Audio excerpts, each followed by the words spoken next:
Vamos a comenzar nuestra sesión, la sexta sesión de esta semana de enfoque a Israel o de entrenamiento básico para poder hablar con judíos. Y hemos tocado diferentes aspectos en nuestro trabajo.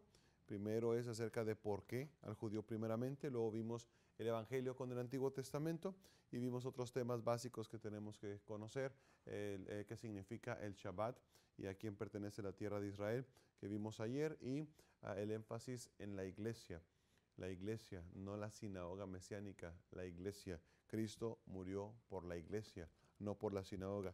Todo ministerio debe girar alrededor de la iglesia, tenemos que tener eso bien claro. ¿Cuál iglesia? La iglesia local, la iglesia que está en la ciudad donde usted está. Y si no hay una, usted haga una. Igual los hermanos, no las hermanas. ¿Okay? Vamos a estudiar esta mañana acerca de los tres judaísmos. Tres judaísmos. En las iglesias protestantes, y nosotros no somos protestantes, yo soy bautista, yo no soy protestante, soy bautista.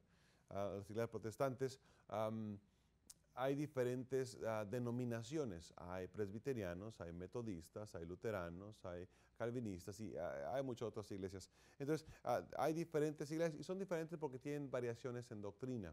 En algunos detalles son distintos, en algunas son similares, en otros tienen diferencias. Pasa lo mismo con el judaísmo. A veces pensamos que los judíos, bueno, todos creen lo mismo, son judíos, creen lo mismo. No, no es cierto, pasa lo mismo. Tienen diferentes grupos o diferentes formas de pensar. Están, por ejemplo, las divisiones más básicas son los ortodoxos, luego los conservadores, que son un poco menos estrictos, y luego los reformados, que son ya más liberales. Y hay diferentes grupos entre ellos, los Lubavitch, y bueno, diferentes grupos. Entonces, es lo mismo que las iglesias protestantes, hay diferentes grupos. Ahora, hay que entender tres judaísmos desde nuestro punto de vista. Cuando usted habla con un judío y usted le menciona el cristianismo, el judío inmediatamente piensa en catolicismo. Para la mente del judío, generalmente, principalmente Israel, pero generalmente hay solamente tres religiones en el mundo. El judaísmo, el islam y el cristianismo. Y ellos ponen en la misma bolsa, en el mismo saco a los cristianos, a todos por igual. Si alguien tiene en su teología el nombre de Jesús, para ellos va al costal de los cristianos. Y obviamente no es así. No es así. Hay iglesias que profesan a Jesús, pero que no son cristianas. Que tienen a Jesús en su teología, pero que no son cristianas realmente. Pero bueno, hay diferencias, ¿ok? En la mentalidad del judío es así. Entonces tenemos que entender nosotros la perspectiva de tres judaísmos que existen. Y vamos a estudiarlos en esta mañana, en las tres posturas o tres judaísmos. Primero, el judaísmo bíblico. Primero de ellos es el judaísmo bíblico. Está basado 100% en la Biblia, en lo que Dios dice, es el judaísmo bíblico. Tiene tres elementos básicos. El primero tenía un sistema de ofrendas, y disculpen la expresión sistema, pero un sistema de ofrendas que tenían que traer. Si quiere aprender más acerca de las ofrendas, lea Levítico los primeros 5 capítulos. Nos habla de las 5 ofrendas que Israel tenía que traer. 2 de ellas eran obligatorias y 3 eran voluntarias. Pero el sistema de ofrendas tenían su naturaleza en las ofrendas, eran voluntarias, algunas de ellas, y no por pecado deliberado. Otras tenían que ser, algunas eran ofrendas quemadas, tenían que ser de olor fragante a Dios. Había ofrenda de carne, de harina, de levadura, de incienso, una porción quemada y otra porción para el sacerdote, depende de la ofrenda. Y había ofrendas de paz. Podían ser de ganado, macho o hembra, y una ofrenda quemada. Y bueno, no vamos a estudiar aquí en esta mañana las ofrendas, un estudio muy interesante, pero no compete a nuestro estudio esta mañana. Simplemente era el primer elemento del judaísmo bíblico, el sistema de ofrendas. La segunda elemento, componente del judaísmo bíblico, eran las fiestas levíticas. La celebración o conmemoración de las fiestas levíticas. Y vamos a verlas, por favor, vaya a Levítico 23. Levítico 23. Y no hemos orado, ¿verdad? Perdón, vamos a orar y continuamos. A Levítico 23, vamos a orar. Jehová Dios, te damos muchas gracias porque tenemos la oportunidad de estudiar tu palabra nuevamente para estar preparados y entrenados, Señor, y poder hablar más eficientemente, Señor, con la gente para poder compartir el Evangelio, que ellos tengan la oportunidad de ser salvos. Gracias, Señor, por este seminario. Gracias por todo el esfuerzo que se hace para ayudarnos, Señor, con estas herramientas para ser más eficientes en tu obra. Bendice este tiempo, por favor, y ayúdanos a aprender. Te lo pido en el nombre de Jesús. Amén. Levítico 23, hermanos, por favor. Vamos a ver aquí algunos versículos, vamos a ver casi todo el capítulo. Usted que va a trabajar con judíos, usted debe conocer este capítulo bien, debe entender las fiestas, debe ver a Jesucristo en cada fiesta, debe estar listo para presentar a Jesucristo en cada fiesta. Y una recomendación, hermanos, a ustedes, hermanos varones que van a trabajar con judíos o van a enseñar a otros, yo recomiendo que en las iglesias enseñe acerca de la necesidad de llevar el evangelio a los judíos, obviamente, pero usted esté listo para enseñar a Jesucristo en el Antiguo Testamento y especialmente en estas fiestas de Levítico 23. Ve el versículo 1, dice aquí: habló Jehová a Moisés diciendo, habla a los hijos de Israel y diles, las fiestas solemnes de Jehová, las cuales proclamaréis como santas convocaciones, serán estas. 6 días trabajarás, mas el séptimo día será de reposo, será convocación, ningún trabajo haréis. Día de reposo es de Jehová en donde quiera que habitéis. Aquí está la primera fiesta, la primera institución del Señor en cuanto a Israel, es la fiesta de el día de reposo o la celebración del día de reposo. Aquí tenemos en el muro, no pueden ustedes ver, pero tenemos aquí en el muro varios cuadros. Un cuadro, por ejemplo, aquí presenta, tiene un lago, tiene un par de barcos y tiene un fuerte a la orilla y tiene una montaña atrás. Y tenemos aquí algunos cuadros más. Los cuadros como los que usted tiene en su casa, los dibujos o los paisajes.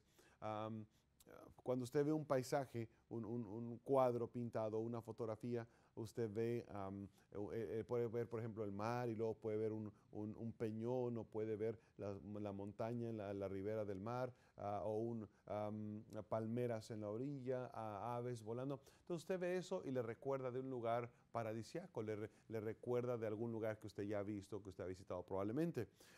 Entonces nos lleva a algún lado, nos comunica un mensaje esa fotografía o esa pintura. Bueno, es exactamente lo mismo, perdón, en Levítico 23. Levítico 23 nos muestra 8 fiestas y cada una de estas 8 fiestas son un cuadro de la obra o de la vida del Señor Jesucristo. Y fueron dados a Israel para mostrarles a su Mesías, para que ellos puedan identificar a su Mesías cuando Él viniera. Y el primero aquí es el reposo, el día de reposo, el Shabbat.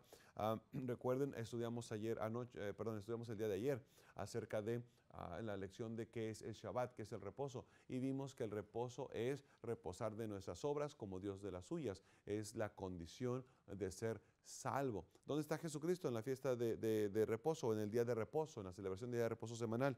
Bueno, Cristo está, Él es nuestro reposo. Cuando recibimos a Cristo como Salvador, Él es el reposo del creyente, según Hebreos capítulo 4. Y no vamos a tardar más tiempo ahí porque tenemos una sesión completa para hablar acerca del día de reposo. Vea la segunda fiesta, por favor.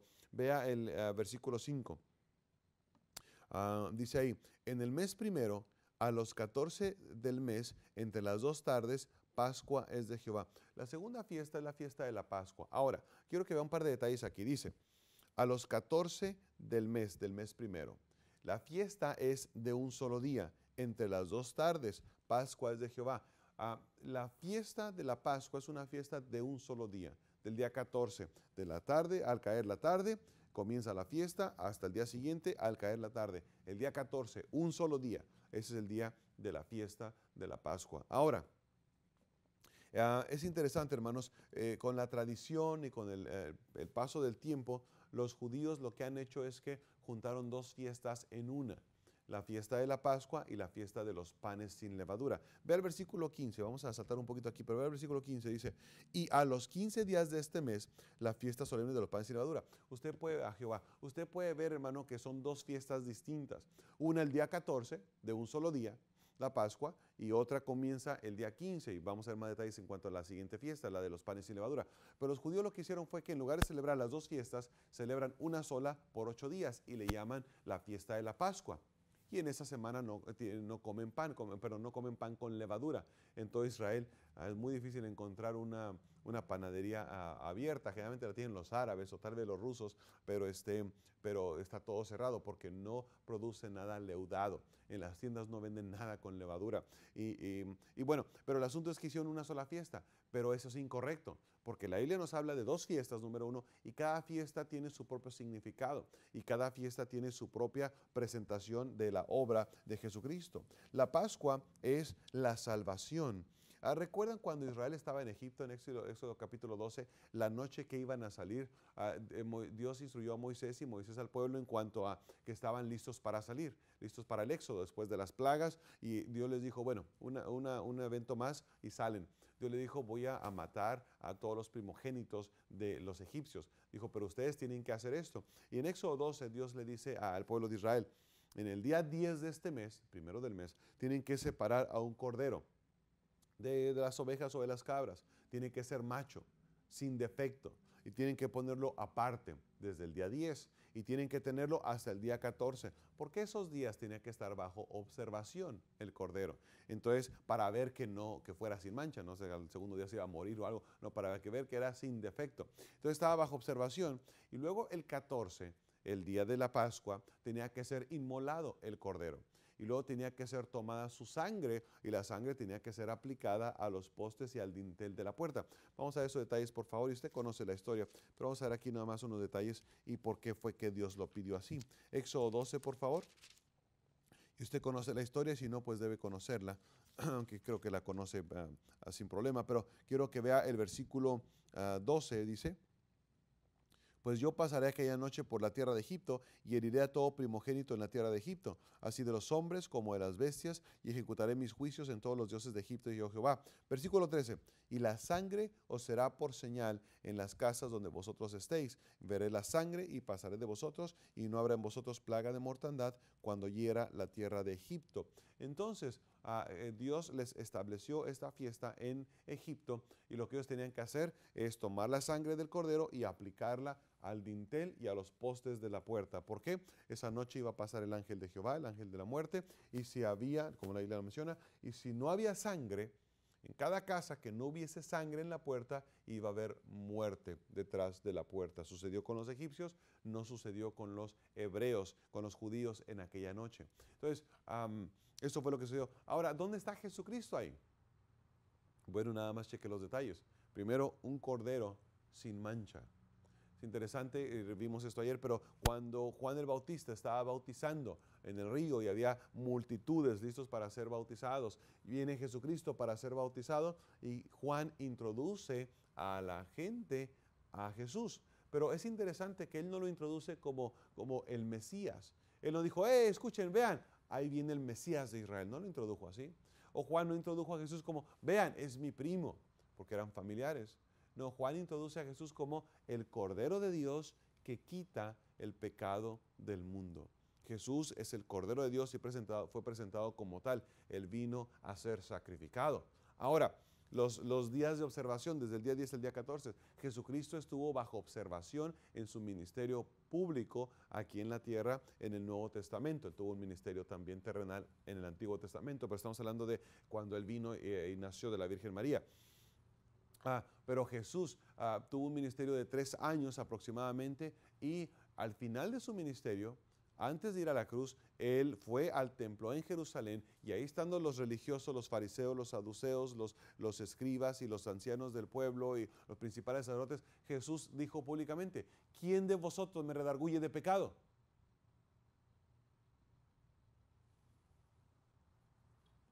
Y nadie dijo nada. Un cordero sin mancha. Jesús no pecó, no cometió un solo pecado, no tuvieron de qué acusarle. Ya cuando fue arrestado más adelante lo acusaron falsamente, pero ningún pecado fue hallado en él. Estuvo bajo observación sin pecado. Y luego fue inmolado, fue sacrificado y su sangre derramada. Ahora, si usted toma la sangre del Cordero de Dios y la aplica a su alma, usted tiene salvación del ángel de la muerte. Usted no va a morir 2 veces. Tenemos salvación por la sangre de Jesucristo. Cristo es el cordero del sacrificio. Cristo es la Pascua de Jehová. Vea por favor 1 Corintios. 1 Corintios, hermanos, capítulo 5 en sus Biblias. 1 Corintios capítulo 5 y vea por favor el versículo 7. Dice ahí, limpiaos pues de la vieja levadura, para que seáis nueva masa, sin levadura como sois. Porque nuestra Pascua, que es Cristo, ya fue sacrificada por nosotros. Cristo es la Pascua nuestra. Entonces el cumplimiento de esta fiesta es Jesucristo. Entonces Dios le dio a Israel el Shabbat. ¿Qué es el Shabbat? La salvación en Cristo. Y luego Dios le dio a los judíos la Pascua. ¿Qué es la Pascua? Es el Cordero de Dios. Es un cuadro del Cordero de Dios que iba a venir para morir por nosotros. ¿Cómo? Bueno, es otro. Ok, número 3. Siguiente fiesta, por favor. Vaya en su Biblia. Vimos la fiesta aquí de los panes sin levadura. Una fiesta muy interesante. Levítico 23. La tercera fiesta, por favor. Vea ahí Levítico 23, vea la página, no. Vea el versículo 6. Levítico 23, versículo 6. Y ahí comenzamos con esta fiesta, la tercera fiesta. Dice ahí, versículo 6, perdón. Dice, y a los 15 días, o sea, al día siguiente, de este mes es la fiesta solemne de los panes sin levadura a Jehová. 7 días comeréis panes sin levadura. Hay que notar esto primero. La levadura en la Biblia siempre simboliza el pecado. ¿Ok? Vamos más adelante. Dice aquí, versículo 7. El primer día tendréis santa convocación. Ningún trabajo de siervos haréis. Esto es un día de reposo. Recuerde que en algunas semanas tenían más de un día de reposo. Aparte del día de reposo del fin de semana, del sábado, de viernes a sábado, había otro de acuerdo a cuando cayera la fiesta, si caía entre semana. Dice el versículo 8, y ofreceréis a Jehová 7 días ofrenda encendida. El séptimo día será santa convocación, ningún trabajo de siervos haréis. La fiesta de los panes sin levadura comienza con un día de reposo y termina con un día de reposo, pero esta fiesta es de 7 días. Ahora, la fiesta de los panes sin levadura, ¿qué significa?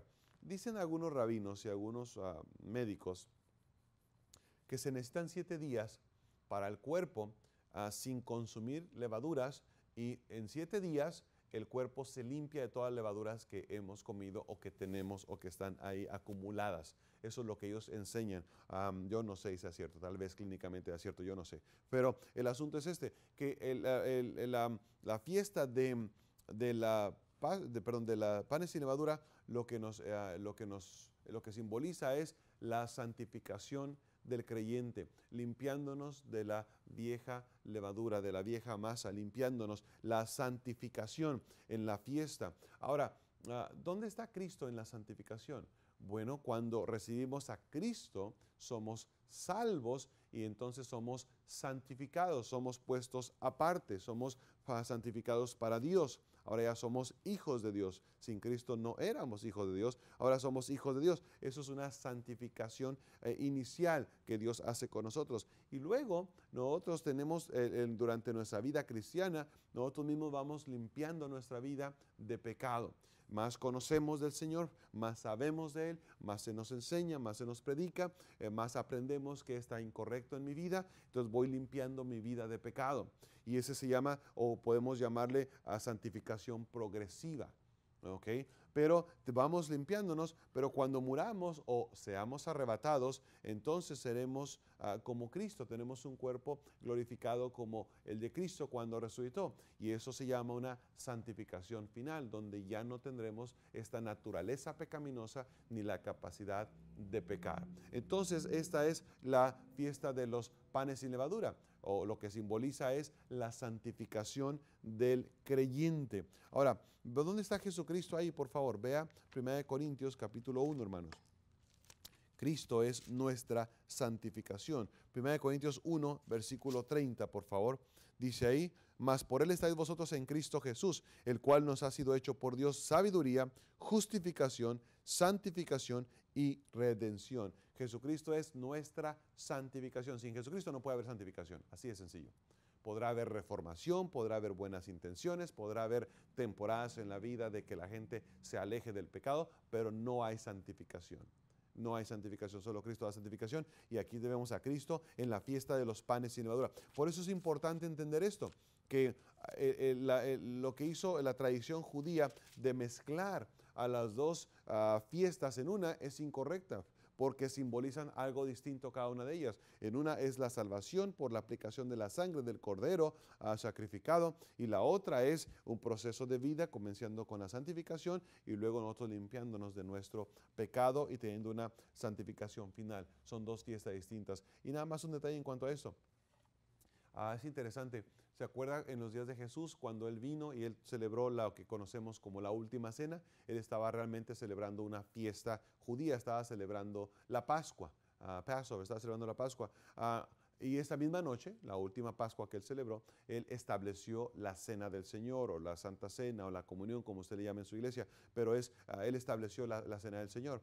Es interesante, Jesucristo estaba celebrando la Pascua, fue un miércoles en la noche, por cierto. Esa noche salió Él al Monte de los Olivos, al huerto de Getsemaní, y Él fue arrestado esa misma noche y fue juzgado, pasado por juicio durante la noche de manera ilegal, y luego en la mañana muy temprano fue presentado ante Pilato, y luego a las 9 de la mañana Él ya estaba crucificado.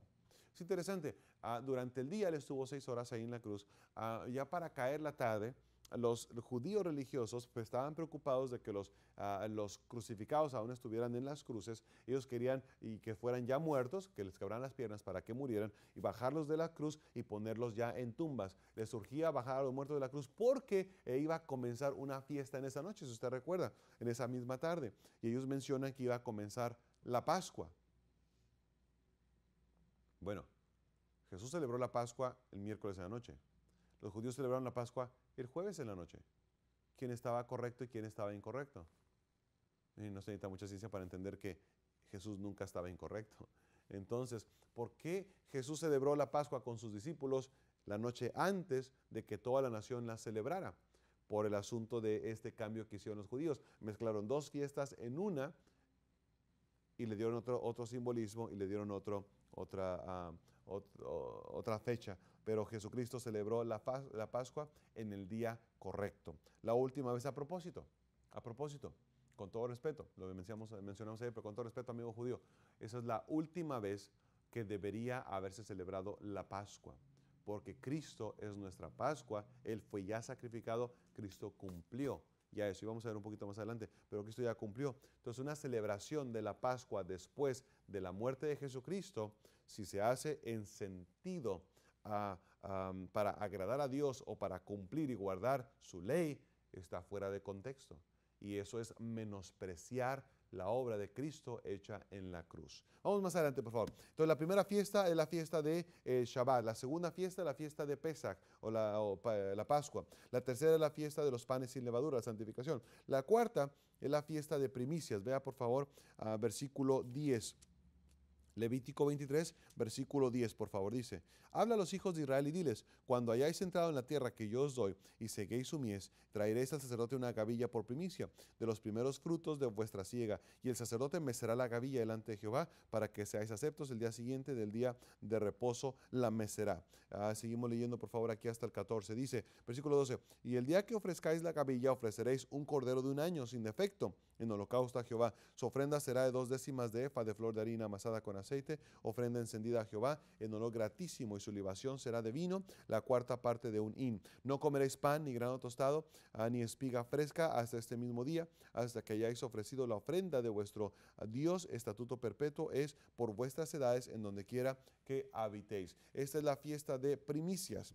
Esto es la fiesta cuando al final de la cosecha, bueno, al final de la cosecha, pero cuando venía el tiempo de la cosecha, perdón, al final de la temporada, que no era el tiempo de la cosecha, se recortaban los primeros frutos y eran presentados al Señor. Lo primero es para Dios, era presentado para Dios. Ahora, ¿dónde está Cristo aquí? Vaya por favor a 1 Corintios 15.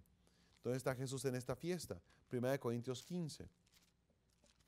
Vea lo que dice ahí, hermanos, por favor, en versículo 23. 1 Corintios 15, 23 dice: pero cada uno en su debido orden. Perdón, comenzamos el versículo 21 para que vea el contexto, por favor, disculpe. Dice, porque por cuanto la muerte entró por un hombre, también por un hombre la resurrección de los muertos. Está hablando de la resurrección. Ok, por Adán entró la muerte, por Jesús vino la resurrección. Versículo 22, porque así como en Adán todos mueren, también en Cristo todos serán vivificados. Los que están en Cristo, los que son salvos, obviamente. Versículo 23, pero cada uno en su debido orden. Cristo las primicias. Luego los que son de Cristo, en su venida. ¿Ok?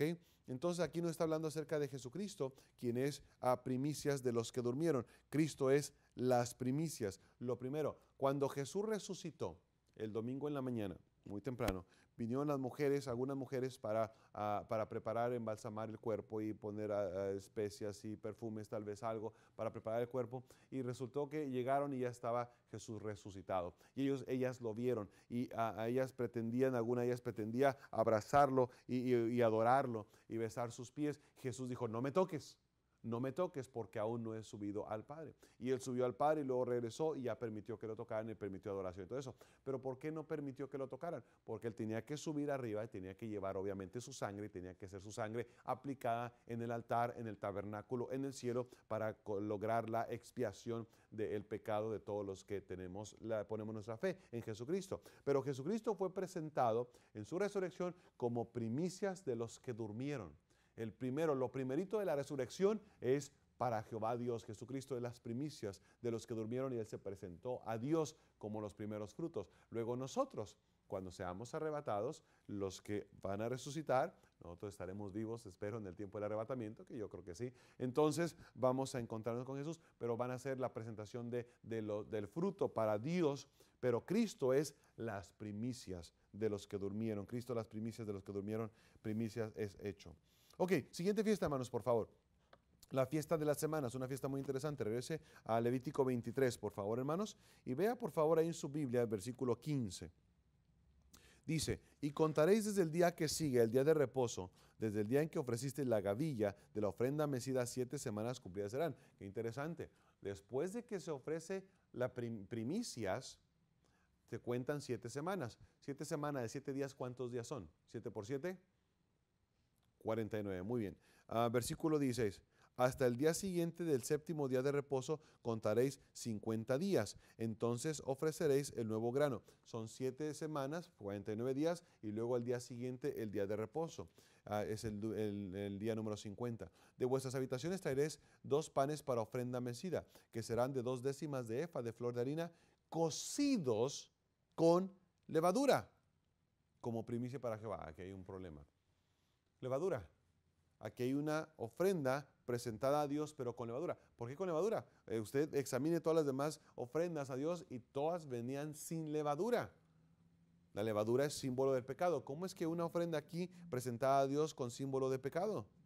Versículo 18. Y ofreceréis con el pan 7 corderos de un año sin defecto, un becerro de la vacada y 2 carneros. Serán holocausto a Jehová con su ofrenda y sus libaciones, ofrenda encendida de olor grato para Jehová. La fiesta de la semana. Vamos al versículo 21, por favor. Versículo 20. Y el sacerdote, 19. Ofreceréis además un macho cabrío por expiación y 2 corderos de un año en sacrificio de paz, de ofrenda de paz. El sacerdote lo presentará como ofrenda mecida delante de Jehová con el pan de las primicias, y los 2 corderos será cosa sagrada a Jehová para el sacerdote. Y convocaréis en este mismo día santa convocación, otro día de reposo. Ningún trabajo de siervo haréis, estatuto perpetuo donde quiera que habitéis por vuestras generaciones. Aquí estamos viendo la fiesta de las semanas, o Shavuot, la fiesta de las semanas. Esta fiesta comenzaba después de la presentación de primicias. Ahora, ¿qué es la fiesta de las semanas?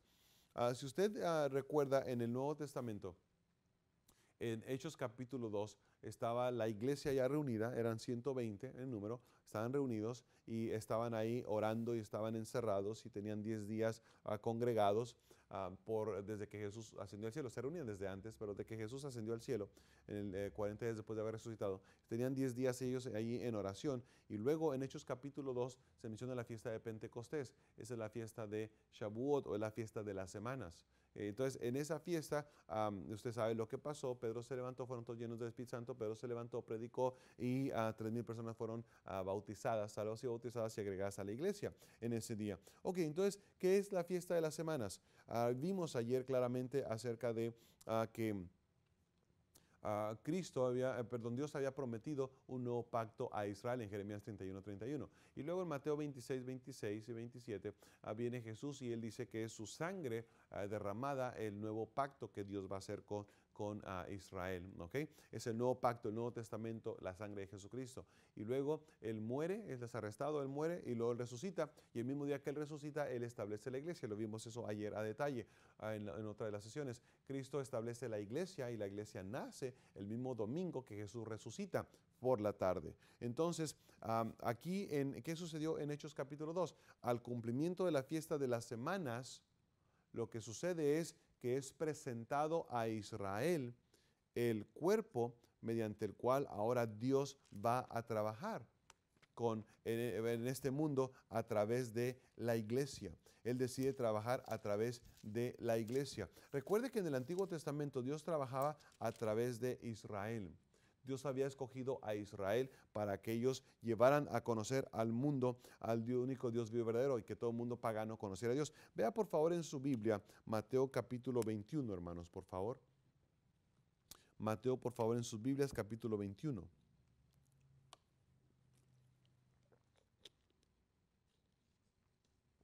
Mateo 21, por favor. Quiero mostrar el versículo 43. Aquí es Jesucristo haciendo una declaración. Usted puede leer el contexto después, pero que dice el versículo 43.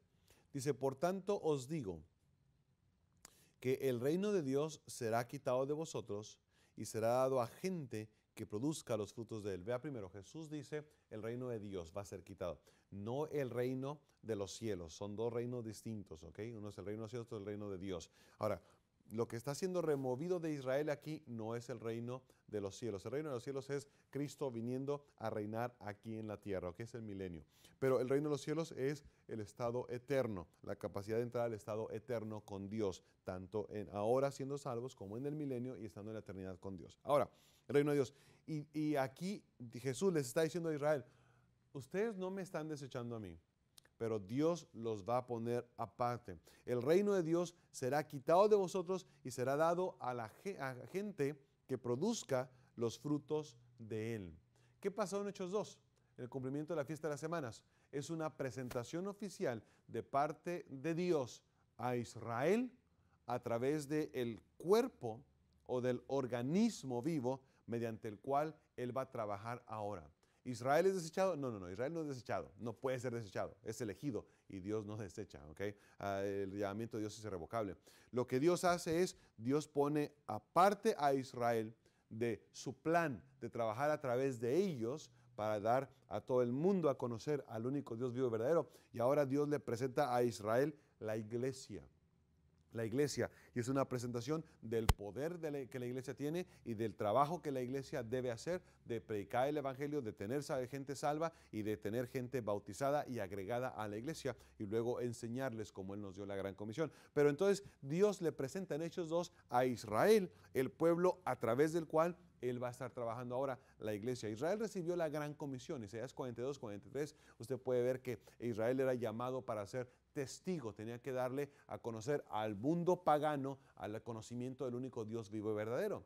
Ahora, Israel no lo hizo. Israel se sintió el consentido de Dios y dijo, todos los demás que se vayan al infierno, bola de paganos. Ese era el plan de Dios. Dios ama al mundo. Dios siempre ha amado a todo el mundo, a todas sus criaturas. Entonces ellos tenían que ir a decirle a todo el mundo acerca de él, para que ellos también creyeran en él por la predicación, testimonio del pueblo judío. Un gran ejemplo que tenemos de esto es Jonás, la historia de Jonás. Es una gran historia la de Jonás. Cuando Jonás, un profeta judío, es enviado de parte de Dios a dar un mensaje a una nación pagana, a Asiria. Y él fue a Nínive. Él va a Nínive y él simplemente les da el mensaje de Dios.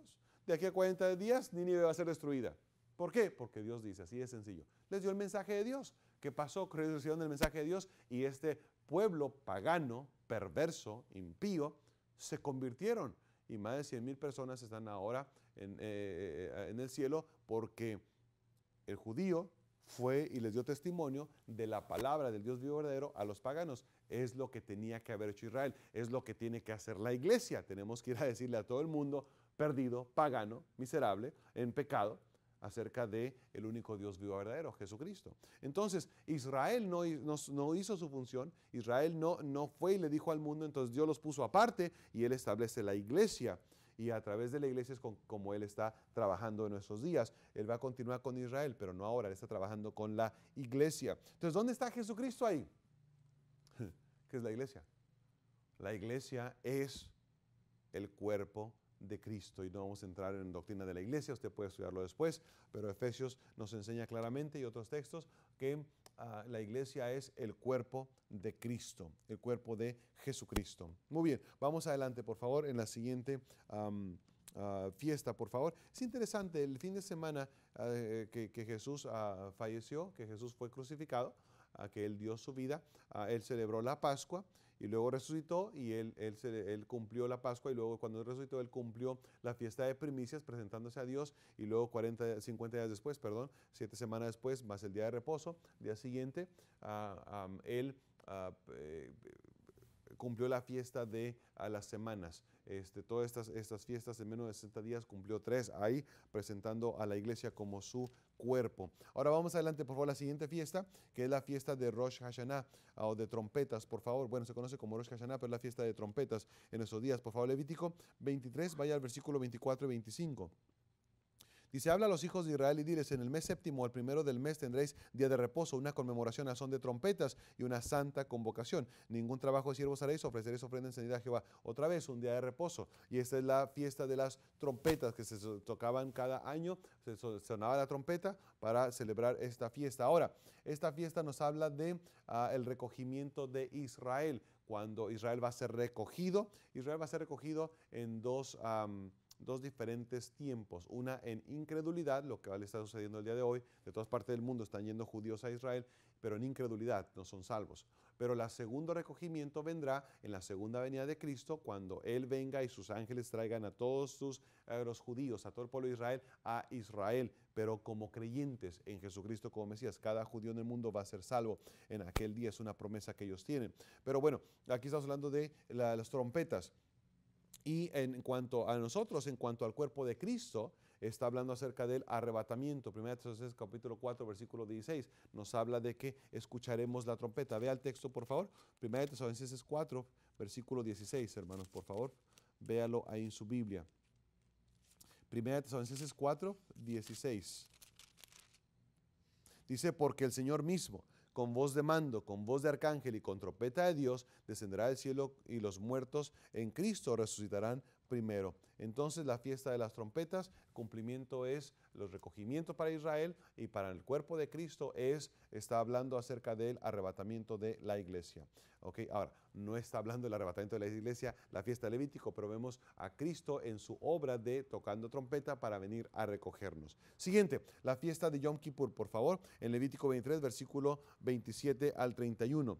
A los 10 días de este mes séptimo será el día de expiación, tendréis santa convocación, y afligiréis vuestras almas y ofreceréis ofrenda encendida a Jehová.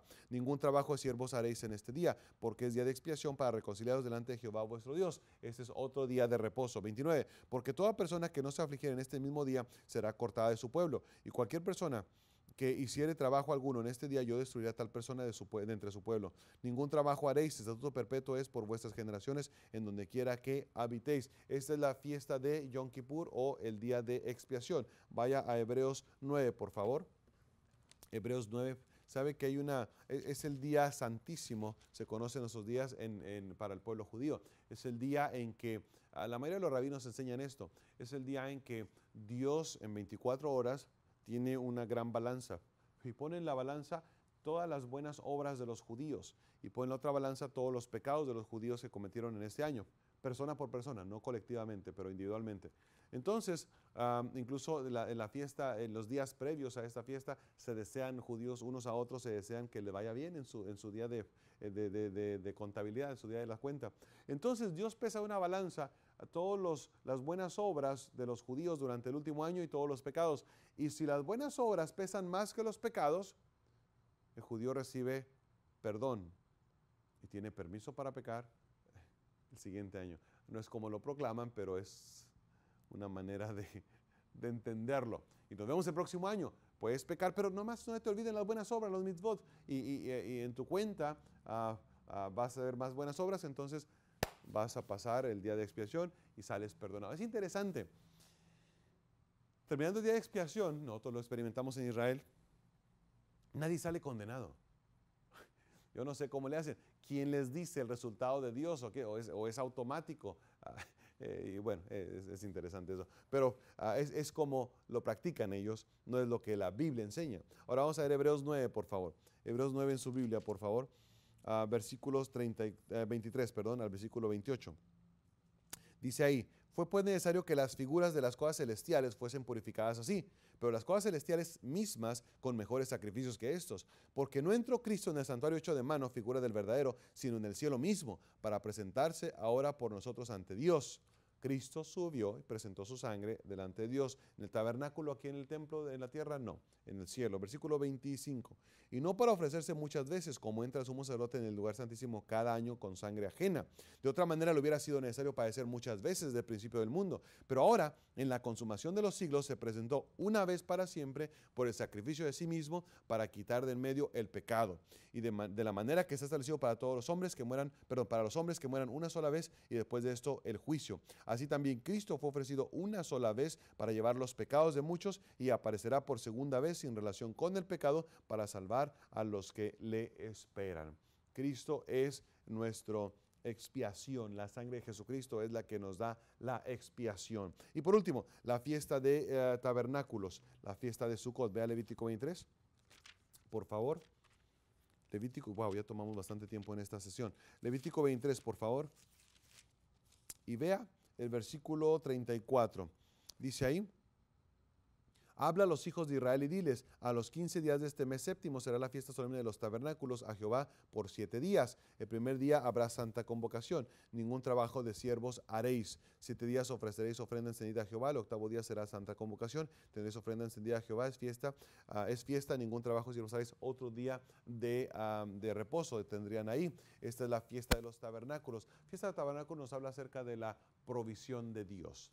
Okay. Ellos tenían que hacer tabernáculos, unas pequeñas casitas de madera, de palitos o de ramas, y tenían que ponerlos afuera de su casa y tenían que vivir. Esto era para que ellos recordaran cuando estuvieron en el desierto como Dios proveyó para ellos todas sus necesidades. Los millones y millones de galones de agua que ellos necesitaron durante 40 años en el desierto, todo el maná que ellos comieron, toda la carne que Dios proveyó, toda la comida que ellos tuvieron, Dios proveyendo por sus necesidades. En el desierto no hay tiendas para comprar, hermanos, y ellos tuvieron todo lo que necesitaron. ¿De dónde salió todo eso? La provisión de Dios. No, es que ellos traían cosas de Egipto. Sí traían cosas de Egipto, pero no las querían usar. Ellos traían vacas, ellos traían ovejas, ellos traían corderos, pero le pidieron a Dios carne. ¿Por qué no mataron sus animalitos? No querían usar lo suyo. Y Dios dijo, no importa, yo soy suficientemente Dios para proveer, para poner mesa en el desierto, y así lo hizo. Entonces esta fiesta se celebra cada año, era para recordar la provisión de Dios. Esta fiesta se va a celebrar en el milenio, cada año fielmente. Y esto nos recuerda, ¿dónde está Jesucristo aquí? Cristo es quien provee por nosotros, por todas nuestras necesidades, y como creyentes deberíamos de entender esto. No es nuestra fuerza, nuestro trabajo, nuestra inteligencia lo que provee, es Cristo quien provee por nosotros, por nuestras necesidades básicas, cotidianas y más de lo básico. Y no solo provee, sino que proveerá por nosotros por toda la eternidad. Hermano, usted entiende que cuando seamos arrebatados y estemos con el Señor para siempre, no volveremos a preocuparnos ni por pagar renta, no vamos a preocuparnos ni por qué vamos a comer, ni por qué vamos a vestir, ni por dónde vamos a vivir. Él va a proveer por cada uno de nosotros, y somos millones y millones y millones de gente salva. Él va a proveer por cada uno de nosotros por toda la eternidad. La fiesta de tabernáculo, la provisión de Dios. Entonces, y ya tomamos mucho tiempo en esto, pero terminamos aquí. La primera, judaísmo, desde luego. El judaísmo bíblico está basado en la enseñanza bíblica dada a Moisés y tiene 3 elementos. El primero son las ofrendas. El segundo eran 5 ofrendas. El segundo eran las fiestas, que son representaciones de Jesucristo. Y el tercero, las leyes, 613 leyes escritas, identificadas en la Biblia, en la ley de Moisés. Ahora, tenemos que distinguir entre la ley escrita de la Biblia y la ley rabínica, impuesta por los rabinos. La práctica de la ley fue dada por Dios a los judíos para que pudieran reconocer al Mesías cuando viniera. La ley era un ayo que traía al judío a Cristo, nos dice el apóstol Pablo en Gálatas. ¿Okay? Tenían que reconocerlo. Ahora, quiero que vea un detalle importante. Vea por favor Mateo capítulo 5, hermanos. Mateo capítulo 5. Vea lo que dice aquí la Biblia, lo que dice Jesucristo. Mateo 5, por favor, versículo 17. Dice aquí, Mateo 5:17 dice, no penséis que he venido para abrogar la ley o los profetas, no he venido para abrogar sino para cumplir. Cristo no vino para abrogar sino para cumplir. Ahora, no dice que Él vino a cumplir la ley. Mucha gente piensa, bueno, Cristo vino para cumplirla. Cristo vino a cumplir la ley. No, Él vino a cumplir. Eso es completar, lo que significa cumplir. Disculpe la expresión, el ejemplo que voy a usar es muy básico, pero vamos a suponer como una naranja partida a la mitad, o una sandía si usted quiere, un melón, lo que usted quiera, pero una fruta, una naranja partida a la mitad. Eso es la ley, está a la mitad. Pero viene Cristo, y Cristo es la otra mitad que le falta a la ley. Entonces ya tenemos completo, ya está completo. Lo que le faltaba a la ley es Jesucristo. La ley y el Antiguo Testamento y las fiestas no tienen sentido sin Cristo.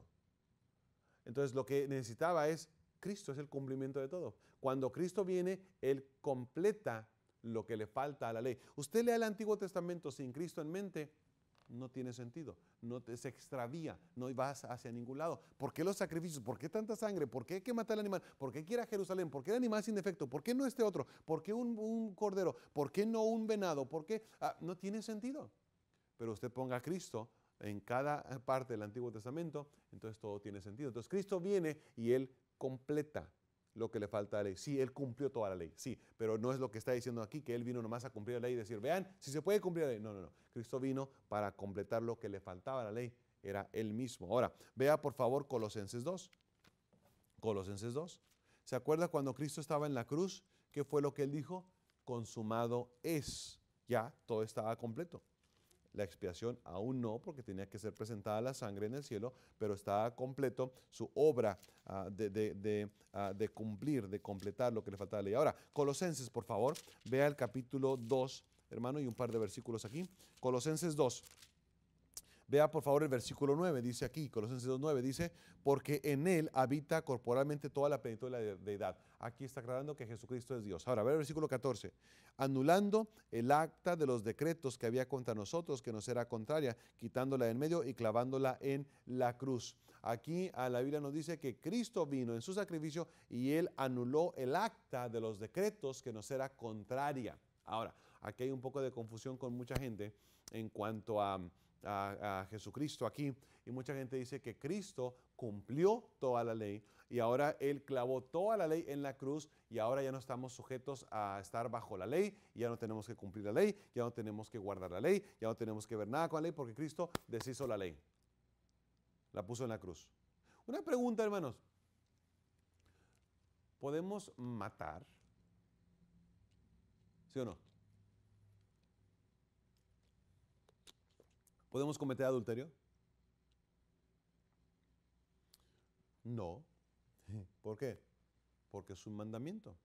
La Biblia dice que no debemos hacerlo. Los 10 mandamientos que están en Éxodo 20, 9 de ellos son repetidos en el Nuevo Testamento, en los Evangelios, excepto uno. Pero hay que entender esto. Está diciendo aquí que algo fue puesto en la cruz, pero no es toda la ley. No es toda la ley. Déjeme le explico esto. La ley tenía diferentes elementos. Vaya a Nehemías 9, hermanos. Nehemías 9. La ley tenía diferentes elementos que la componían. Y déjele muestro aquí, por favor. Nehemías 9, por favor. Vea el versículo 13, dice, sobre el monte Sinaí descendiste y hablaste con ellos desde el cielo y les diste juicios rectos, leyes verdaderas, estatutos y mandamientos buenos. ¿Qué fue lo que Dios le dio a Israel? Le dio varias cosas, le dio juicios, les dio leyes, le dio estatutos y les dio mandamientos. Vea por favor 2 de Reyes 17, hermano. 2 de Reyes 17. Vea por favor ahí el versículo, 2 de Reyes 17, el versículo 37. Dice ahí, los estatutos y derechos y ley y mandamientos que os dio por escrito, cuidaréis siempre de ponerlos por obra y no temeréis a dioses ajenos. Aquí la Biblia nos enseña acerca de lo que ellos recibieron, los judíos recibieron diferentes partes en la ley, leyes, estatutos, preceptos y mandamientos. ¿Qué fue lo que Cristo clavó en la cruz? ¿Los mandamientos? No. Lo que Cristo clavó en la cruz fue los preceptos, los estatutos, las leyes. Algunos tienen que ver con leyes ceremoniales, con los rituales y sacrificios, otro tiene que ver con las leyes dietéticas. Déjale un ejemplo. Por ejemplo, ¿podemos comer puerco en nuestros días? Sí. ¿Los judíos pueden comer puerco en nuestros días? Sí, sí pueden. Cristo le aclaró eso a Pedro en el éxtasis que él tuvo, parte del éxtasis que tuvo en la enseñanza ahí. Pero el asunto es esto, que esas leyes y el poder de la ley que había sobre el pueblo fue puesto en la cruz. Pero los mandamientos siguen vigentes. Los mandamientos no han cambiado. Los mandamientos siguen vigentes. Aún tenemos que honrar a Dios, aún tenemos que honrar a nuestros padres, aún no podemos hacer imágenes de nada para adorarlos, aún no podemos tener dioses ajenos delante de nosotros y los mandamientos siguen vigentes. Y un detalle nada más aquí, hermano. ¿El diezmo es un mandamiento o es un precepto? Tenemos un mandamiento. Entonces el diezmo está vigente en nuestros días porque es un mandamiento. Lo que Cristo puso en la cruz fueron las reglas, los preceptos, los estatutos y los juicios, pero no los mandamientos. Los mandamientos son para siempre. ¿Ok? Y esto es básicamente, hay más, pero tenemos que terminar aquí. Esto es básicamente el judaísmo bíblico. El judaísmo bíblico. Terminamos y seguimos después la siguiente sesión con los otros dos judaísmos. Gracias, hermano.